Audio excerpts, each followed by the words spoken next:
سے جھک جائے وہ گردن تف اے لیل و نہار لیل و نہار لیل و نہار گیا دن و رات فلک فکر سے جھک جائے وہ گردن تف اے لیل و نہار جس میں ہونا چاہیے پھولوں کا ایک ہلکا سا ہار جس میں ہونا چاہیے پھولوں کا ایک ہلکا سا لہر. فرماتے ہیں ان اشعار میں کہ جو یہ حسین دوشیزہ کی گردن ہے اس میں پھولوں کا ہار ہونا چاہیے.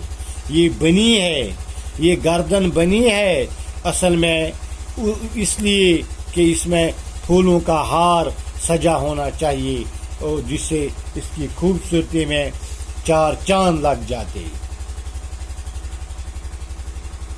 اس کی جو ناز و گردن ہے اس میں پھولوں کا ہار ہونا چاہیے، مگر افسوس فکر اور پریشانی اور تکلیف کی وجہ سے میری گردن جھک جاتی ہے، جھک گئی ہے. افسوس ہے آج کے اس دور پر میری گردن جو ہے وہ جھک جاتی ہے. میں پریشان ہو جاتا ہوں کہ یہ کیسی حالت ہے. فکر سے جھک جائے وہ گردن تف اے لیل و نار، یعنی فکر سے جھکنا تھا اس گردن کو، مگر آج یہ گردن اس میں گرد غبار لگا ہوا ہے.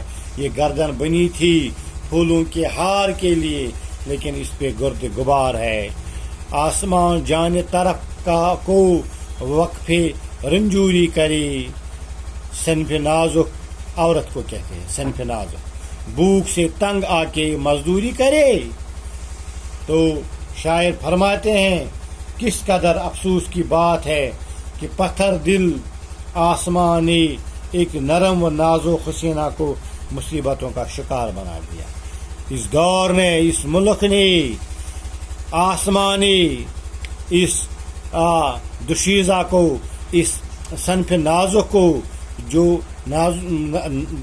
اللہ نے ایک نازک چیز بنائی تھی، عورت ایک نازک چیز بنائی تھی، اس کو کوئی مشکل کام نہیں کر رہا تھا، اس کو آسان کام دیے تھے اور یہ نازک ہے عورت تو تنگ آ کر مزدوری کرے. یہ میرے ملک میں مجھے یہ سمجھ نہیں آ رہا ہے کہ کہاں تک پہنچایا ہے عورت کو اس ملک نے. کس قدر افسوس کی بات ہے کہ پتھر دل آسمان نے اس نرم و نازک حسینہ کو مصیبتوں کا شکار بنا دیا ہے اور وہ صنف نازک مزدوری کرنے پر مجبور ہو گئی. یہ اپنے ملک کو کوستا ہے اور فرماتے ہیں کہ ایسا نہیں ہونا چاہیے تھا. بھوک میں وہ ہاتھ اٹھیں التجا کے واسطے. افسوس یہ ہاتھ جو ہے، یہ نازک ہاتھ جو ہے، یہ بھوک میں التجا کے لیے، کچھ مانگنے کے لیے اٹھتے ہیں جن کو قدرت نے بنایا ہو ہنا کے واسطے. اس میں لگا ہونا چاہیے ہنا، اس میں لگا ہونا چاہیے. اللہ نے ان کو بنایا تھا کس کے واسطے؟ ان میں ہنا لگا ہونا چاہیے، ان میں یہ مہندی لگی ہونی چاہیے. افسوس یہ اٹھتے ہیں مزدوری کے واسطے، ان میں ہنا ہونا چاہیے، ان میں یہ مہندی ہونی چاہیے. اللہ نے ان کو مہندی کے لیے بنایا تھا. جن ہاتھوں میں مہندی لگنی چاہیے تھی وہ ہاتھ جو بوجھ اٹھانے کی خاطر دوسروں کے سامنے التجا کرنے کے لیے اٹھتے ہیں. یہ افسوس کی بات ہے میرے ملک میں.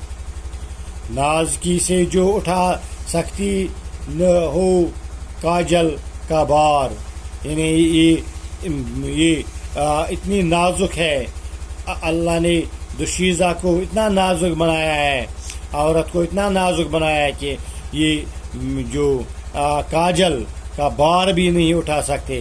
اب سبق پلکوں پہ بیٹھے راہ کا بوجھل غبار اب یہ سڑک پر بیٹھ رہی ہے اور یہ گرد غبار کا بوجھ اٹھا رہی ہے. اللہ نے اس کو بہت نازک بنایا تھا لیکن ہم نے اس کو مشکل کام میں ڈال دیا ہے. کیوں فلک مجبور ہو آنسو بہانے کے لیے، کیوں فلک مجبور ہو آنسو بہانے کے لیے،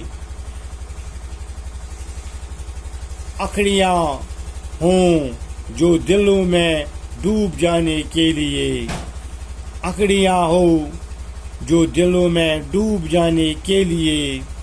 شاعر فرماتے ہیں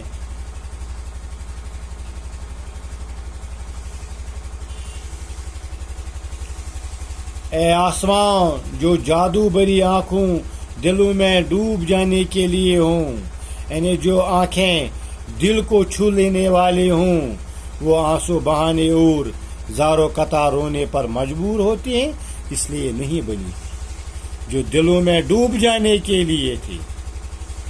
یہ دل کو اثر کرنے والی آنکھیں تھی، یہ اللہ نے اس لیے نہیں بنائی تھی کہ یہ مجبور ہو کر آنسو ان میں ٹپک جائے، آنسو کے لیے نہیں بنی تھی، یہ دل کو چھو لینے والی بنی تھی۔ مفلسی چھانٹے اسے قہر و غضب کے واسطے، مفلسی چھانٹے اسے قہر و غضب کے واسطے، جس کا مگڑا ہو شبستان طرب کے واسطے، جس کا مگڑا ہو شبستان طرب کے واسطے۔ ان اشعار میں افسوس کا اظہار کرتے ہوئے فرماتے ہیں جو چہرہ شبستان طرب کی زینت تھا، جو چہرہ رات کی مست کرنے والی محفل یعنی محفل کو مست کرنے والا چہرہ تھا، جن سے انسان مست ہو جاتا تھا، اب یہ چہرہ جو ہے